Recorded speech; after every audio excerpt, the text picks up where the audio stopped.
Today, we're all along for the ride as morepat delves into the inner, deepest parts of the human psyche to answer the question, why do some people hate game theory so much? Let's have a look and see, shall we? I'm a game theory truther. I love game theory. Welcome to Game Theory, where today we're going to be doing what we do on a lot of these days, talking about FNaP, but a little mix-up today. We're doing it on the couch. And let me tell you, I got a theory for you. It is Oh, it's gonna be a discussion day. I'm actually looking forward to this. Theory that you are absolutely guaranteed to hate.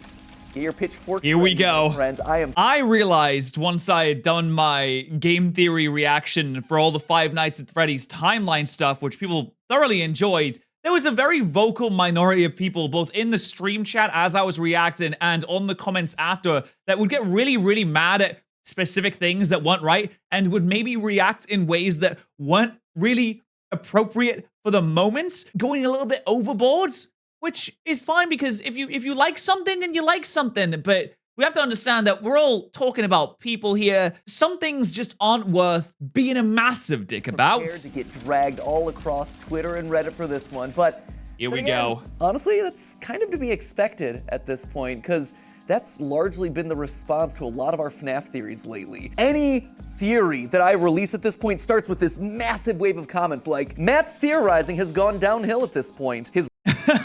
This happens with everything. Everything that has gone on for an extended period of time, which Matt's been on YouTube for so many years, upwards of 10 plus years at this point. And honestly, as someone who's been on the internet and making content consistently for that long of a period of time, he's pretty inoffensive. I don't think there's many things that you could really latch onto. I mean, there has been some comments he's probably made in the past that were not so good in today's day and age, but his personality as a whole is genuinely like pretty positive. Not really someone you'd normally get mad at if you knew them in person, right? But this is something that happens to everything eventually. Everything eventually has people that think, it's just not as good as it used to be. Everything. Even my humble, much smaller channel has had people like, oof, I used to like what you did in the past, but now it's so gone downhill now. The latest FNaP theories are lazy, proper research is not being done. He's clearly running out of material. I'm genuinely...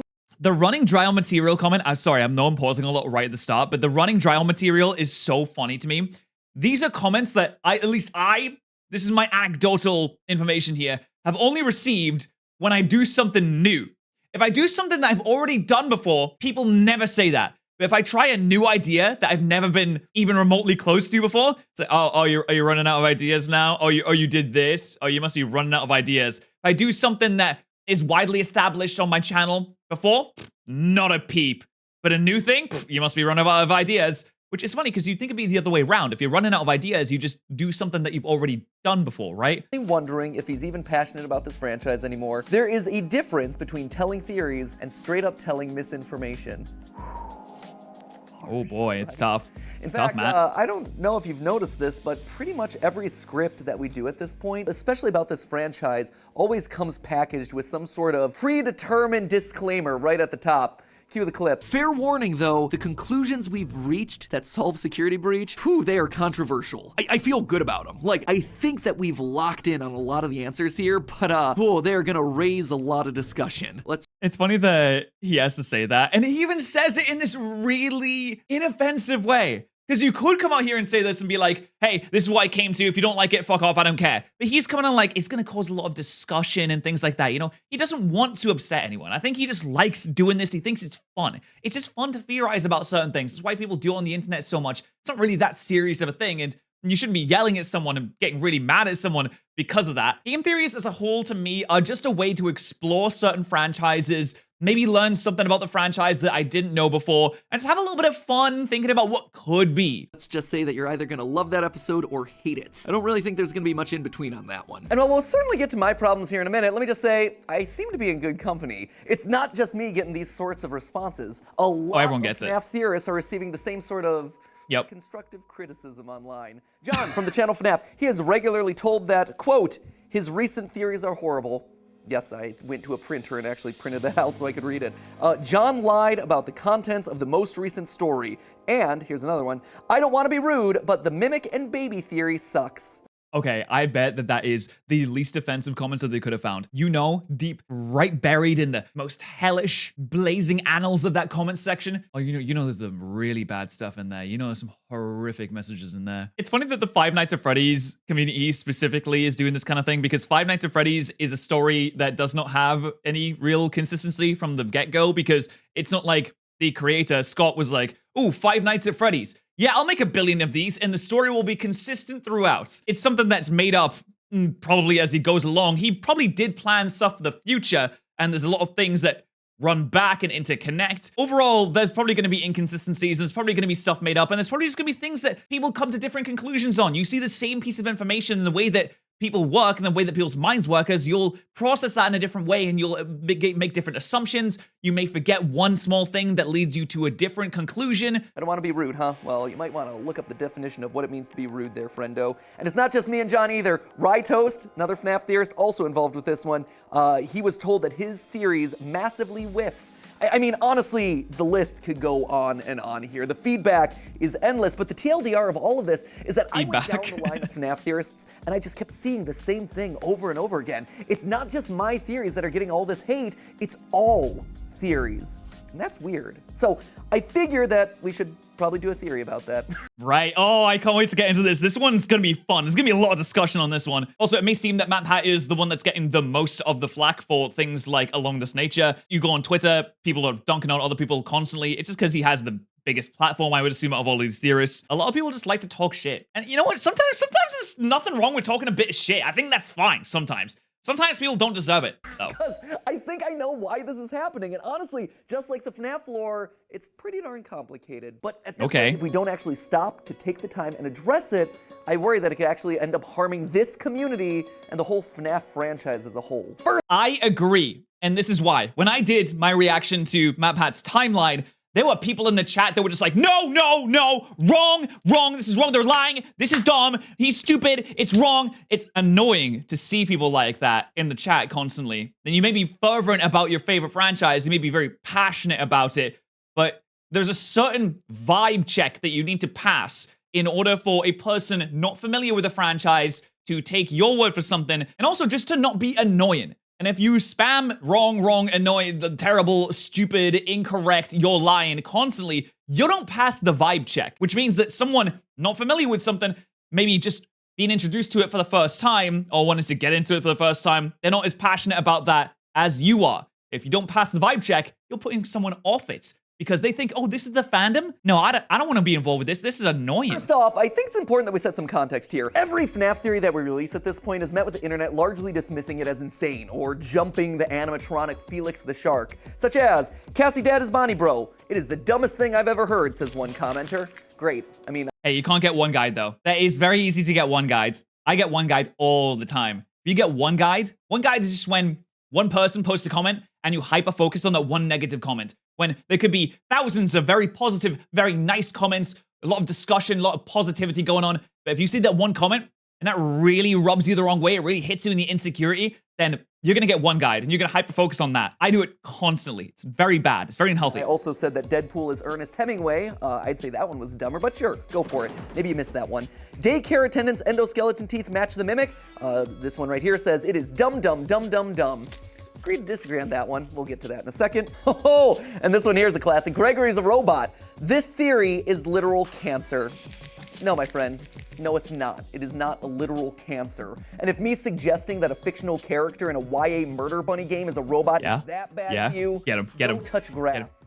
Oh, anyway. Man. Well, okay. When did this come out? Hold on. It's a bit of a dead meme, but this came out a month ago, so I'm going to let that one pass. I think we're a little bit past the touching grass thing now. It's a little bit old now, but you know what? That was a month ago. I'll let that one pass, Matt. You get the point. There is a varying degree here of... He could have said so much more, though, dude. He really could have went in. I love it when streamers and video content creators realize that they are not working in like a shop and they don't have to be nice to the people that comment. The catharsis that I feel when someone pulls up a comment on stream and just shits on someone that's being a real dick, because you get the energy back that you give out. If you go into a stream, you give out that negative energy, and if you get it back, it just feels so good to watch a stream and just like let loose on someone real good. It's a comments, but the main thing is that this is nothing new. When I suggested Dream Theory as the explanation for the first wave of games back in 2015, people were so mad. They hated it, because honestly, I was dismissing 4 games of story and beloved characters with the whole, oh, it was all just a dream trope. Honestly, I didn't love it either, but it felt like where the evidence was largely pointing at the time. And yet, it's only now, all these years later, that the sentiment has finally changed on that theory, and people largely agree that Dream Theory was right at the time. Ah, yes, it's like Pokemon Black and White. When it released, people not like. When it now, though, people like. I was like that. I was like, when Pokemon Black and White came out, I was like, ice cream, stupid dumb. Now I'm like, ooh, Unova? More Unova, please. Let's freaking get some more Unova, shall we? And that Scott just pivoted the story later with Sister Location. Or at least it was right until then this new Tales of the Pizzaplex book is coming out, and apparently it rewrites FNaP 4 into some hallucinogenic gas creation. Thanks for that one, Scott. What? Couldn't even let me have that victory, could ya? What do you want from me, Scott? I'm selling the books for ya. Disappointed. Speaking of the books, by the way, it also happened with those books. I started using the books 7 years ago. I've been reading these things for 7 years. This is my literary contribution. Yeah, here's my question. Are those books good? Are they well written, or do we just like them because they're FNaF-y? 7 years of this book. I could be reading like War and Peace or Uncle Tom's Cabin or something, but no, I get to read Tales from the Pizzaplex 1 Lally's Game. Great. This is how I enrich myself.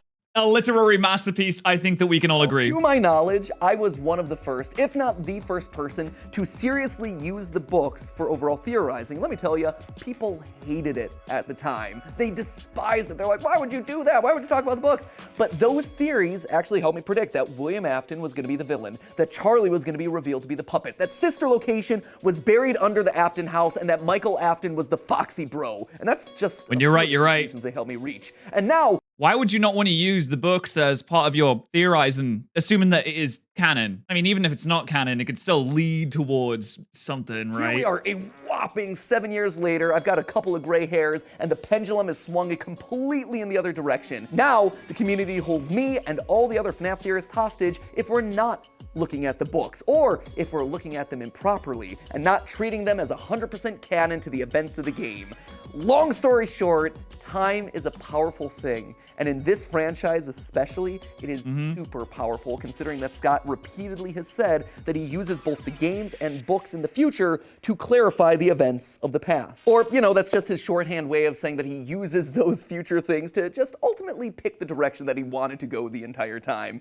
The long and short of it is that sometimes the craziest theories in the moment become the correct theories a year or... And sometimes it's just fun to say stuff. We just have a little more fun. That's the point of uploading these videos, right? It's just to have a good time, you know, to have a little discussion, spark a little bit of theorizing. Or even 5 years down the line as more details solidify around the story. For a great example of this, let's just take a look at everyone's favorite Gregory as a robot theory, where I propose that Gregory is indeed the robotic reincarnation of the crying child. When I look online, this is often the one that people point to as the point where morepat fell off, where he literally lost the thread of the games, and to this day, it has entered the hallowed pantheon of theories that get memed to death, right alongside Luigi's eggplant height, weight, his girth, Luigi's girth. Luigi's cock size. Luigi's big cock size. You can say that. It's okay. You can say it. Well, if you won't say it, I'll say it for you. It's a girthy boy! And of course, the Lord above all, Sans' Nest, the king that rules them all, right?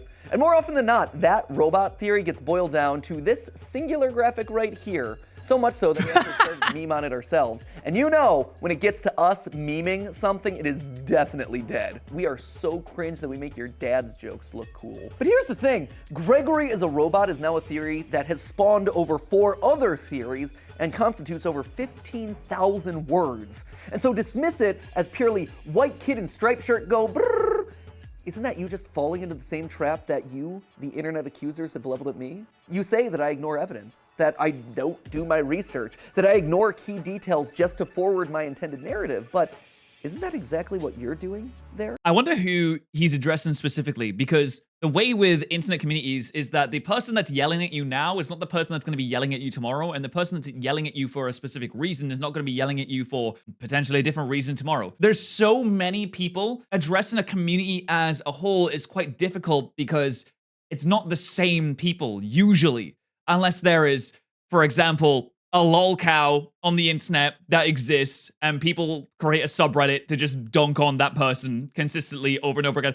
There are so many subreddits that just exist just to dunk on random creators. Like Wings of Redemption and Darkside Phil. It's very confusing to me. I feel like it's very sad to just exist to go online and spend all of your day documenting the wrongdoings of this random person that like maybe picks his nose and you're like, oh, he picked his nose today. It was so disgusting. I spent 6 hours watching his stream. There are better things to do than just exist to write post on message board about how this guy on the internet is bad. I mean, look at the facts. And for the sake of clarity and for the sake of your screenshots, I'll try to keep it all on a singular page since I know that you all love to boil my theories down to one image. So how else, my friends, would you explain that Gregory looks like the crime? I love how he's just going on random internet commenters. I love this dude. I love it when they fight back, you know? We need to go back to club sword and board. Trial by combat. That he is colored in purple, which connects him to the Afton family. That he's taken a bite out of a golden Freddy head ice cream cone, just like the crying child got bit. That he's being called broken, which parallels the final line said to the crying child. His vision getting all staticky when Vanny skips past him in the Pizzaplex, and him looking differently when Freddy gets Roxy's eyes. I don't know about you, but that right there, that seems to me like a lot of important evidence. So who's really ignoring evidence to forward their intended narrative here? Me, the person trying to concoct a theory to explain all of those details, or anyone online who continues to insist that Gregory, you know, he's just a normal kid. And just tell him, like get these losers! Theory and book theory, more evidence for this has just started to stack up. Since the release of Security Breach, the Tales from the Pizzaplex books, which many are now considering to be 100% canon to the games, these books have repeated. Considering? I mean, shouldn't the be an official statement like these are canon or these are not canon? Like in Dragon Ball, the movies aren't canon. They're pretty much said to be not canon unless stated otherwise. Included over and over again, story after story of kids either becoming robots, always being robots, or being taken over by robots. You don't even have to read the stories in the books to know this. I mean, just look at the theme of these covers, right? That front cover is kid, scaring me. Humanoid. This one doesn't count. Robot humanoid. Like, the last book in the series that's coming out like right now as this episode releases, it is literally about a kid who turned himself into a robot. Yeah, look at it. He's got human fingers and everything. Oh man, he didn't do a very good job. I mean, I suppose he's a kid, so he's not likely to do a very good job, but they really could have worked a little harder on that before they went into the body. Oh, goodness. Another one of those stories, this time GGY, it focuses on a boy named Gregory, sounds familiar, who sets high scores in the Pizzaplex, again, should sound familiar. He disappears multiple school counselors, similar, and he goes by the name Dr. Rabbit. This story right here is basically shouting in our faces the fact that Gregory is patient 46, confirming that, regardless of how you feel about Gregory as a protagonist, he's a bad dude. He is killing people off, or at the very least, he's making them disappear to protect whatever secret he has. Something that, again, we predicted as part of that robot. This child's not looking at me right. Something that people at the time really didn't like. Plus, you can't ignore the fact that he's calling himself Dr. Rabbit, which again is yet another connection over to the Afton family. And while it doesn't ever explicitly say that Gregory is a robot, it does write him with some very oddly robotic characteristics. Quote from here, Greg returned the wave. He smiled. Then he cocked his head and studied Tony for several seconds. Studied him? Right? He was absorbing his face. In a very specific way. It's an odd detail that signaled my theorist senses, and honestly, it feels to me like he's written like an AI, stopping to learn, study human behavior, to grow and operate.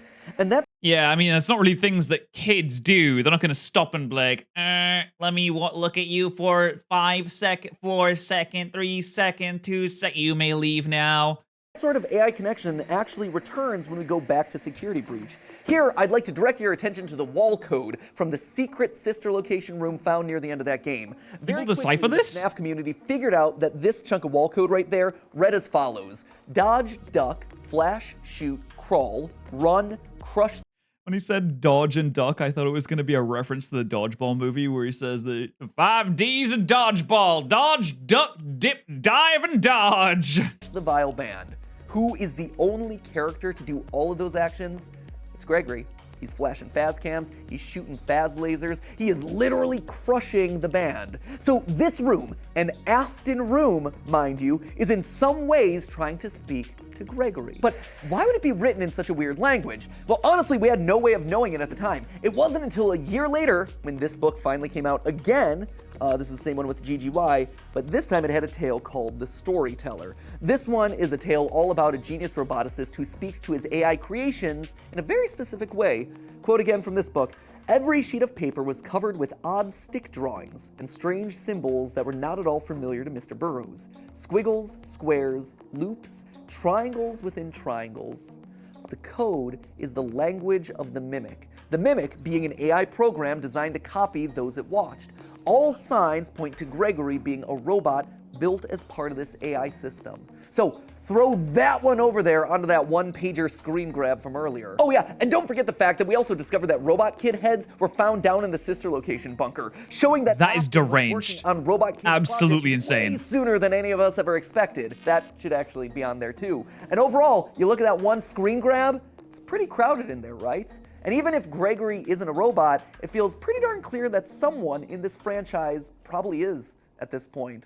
Here's the thing. It might actually be morepat. The way that he pumps out style theory food video, film theory, game theory video every week, that's pretty insane. I know he's got researchers, he's probably got scripters, he's got editors on editors, but still, every week, that's almost a theory a day. I'm not bringing all this up to try and convince you, the internet critics out there, of this theory. There are some dead horses that I just want to leave alone, believe it or not. And honestly, I don't care if you believe this theory or not. I do not care in the slightest. I have no horse in this race, though apparently I have a lot of horse analogies to make, which is weird. I am here having fun in my little corner of the internet, trying to solve silly video That's what it's all about, Matt. Cool team around me. Exactly. Awesome community of theorists. I would love you internet critics to join us. That would be awesome. We are an open-minded community. We are welcoming. This is basically morepat strikes back. Embrace you with open arms in the most fan-friendly way possible, but not in a way that's going to get us canceled. But for the people over on Reddit and Twitter who accuse me and all the other... It always is Reddit and Twitter. Reddit and Twitter is where people go to be angry. Theorists of ignoring important information for the sake of forwarding our own version of a narrative just because we don't care about this franchise. Ask yourself honestly, who's really the closed-minded ones here? We're the ones pointing out this information. We're the ones who are trying to solve what all this means. To ignore it, that actually feels disrespectful to the franchise. Well, also, what I notice about people that say wrong, incorrect, you lie, you spread misinformation, they don't actually give any source. They don't actually describe what is wrong. They say, this is bad. But they'll never say why it's bad, because obviously saying why it's bad would require effort, and you'd have to, type a lot, and you'd have to type paragraphs, and like, if you make a mistake, you have to if you make a typo, you have to go back, and you have to type out more, and then you have to think. And then if there's a hole in what you're saying, if there's a hole in your comment, if your comment is wrong, well, then maybe someone will call you out, and they'll say that you're wrong. And it'd be really embarrassing if they have some kind of source to back them up. I think putting yourself on a line and really trying to put something together that makes sense is a lot harder than just saying, no, actually, you're wrong, and you're dumb, and you're stupid, and your ideas are the worst. It's so much easier to just say, you're wrong and bad. And then everyone that thinks that someone is bad is like, yes, oh my God, you're right, you're so smart, he is wrong and bad. But if you don't say why he's wrong and bad, you're not saying anything at all, really. Being honest about all this, let's also be honest about our standards for clue hunting. I have been raked over the coals a lot across recent theories for making visual connections between characters and objects. My last theory, great example of this. I drew parallels between the daycare attendant and the mimic because both of them have very unique teeth, where each individual tooth is independently operated. Sure, they're a little bit bigger, but I can see where you come from with that. It's a completely unique design for an endoskeleton, only shared by those two characters.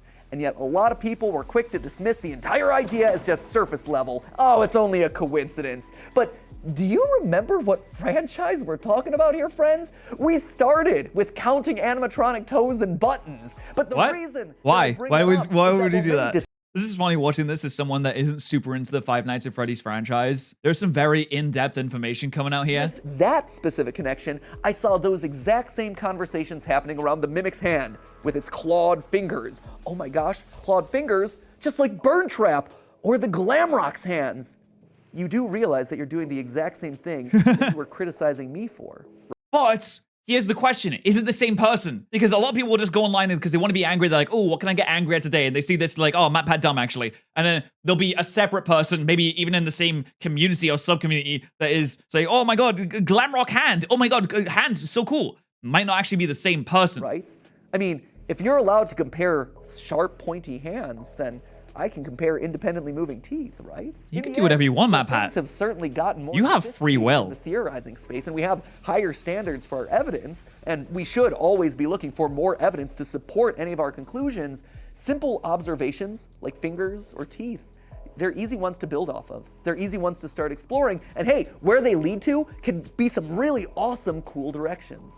And he's right. There's really no difference between someone making a Reddit post about, here's my theory about X, Y, or Z on Reddit. You make a Reddit post, you have all your sources, and people are generally going to be less critical of that compared to, say, a YouTube video on a big channel. But realistically, it's the same. You might have a group of people that you like theorizing with. MatPat will also have a group of people that does research. You could say, oh, but it's his full-time job, it's his job, it's his job. And yeah, it's a pretty freaking good job, isn't it? But it's the same thing, really. Humans are pre-programmed to seek closure in whatever we're doing. And it makes us feel secure and brings a sense of satisfaction, of closure, right? There's actually an entire brand of psychology dedicated to this very fact. So naturally, when we're faced with a series that doesn't give us any sort of clean or definitive answers, it's and will not end. I remember watching the end into, I think it was Five Nights at Freddy's 3, 4, whatever the one was where they burned down the whole place and the guy had a speech at the end, and I was like, wow, that was a great ending. Why did they keep it going? Ultimately, it's the same for theorizing about things like in Pokemon.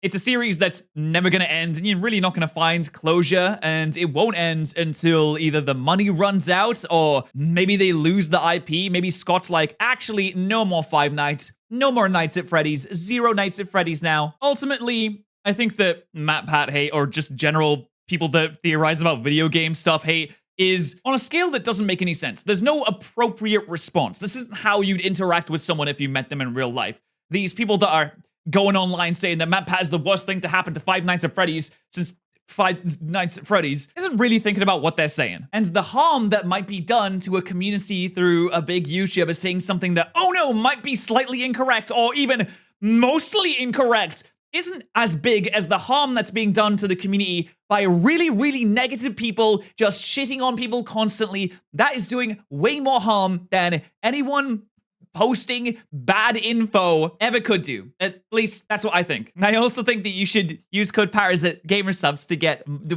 money off your freaking sweet caffeine or caffeine-free beverages with international shipping. But hey, what do I know? I know a lot about GamerSubs. Please use code Patterrz. I think Game Theory is a really fun channel, and I can't speak correctly. Game Theory is a lot of fun. I like watching the videos. I like seeing the discussion around it. I think once you hit a certain level of fame, you're always going to have these detractors that are just mad constantly for one reason or another. But it might be healthy to take a step back if you're a detractor of anything on the internet and you spend a lot of time posting about how you don't like it a lot, and just think, you only have a limited amount of time on this earth. Is this really where you want to be spending it? Do you really want to be doing this for a significant percentage of your very limited existence? The answer is probably no.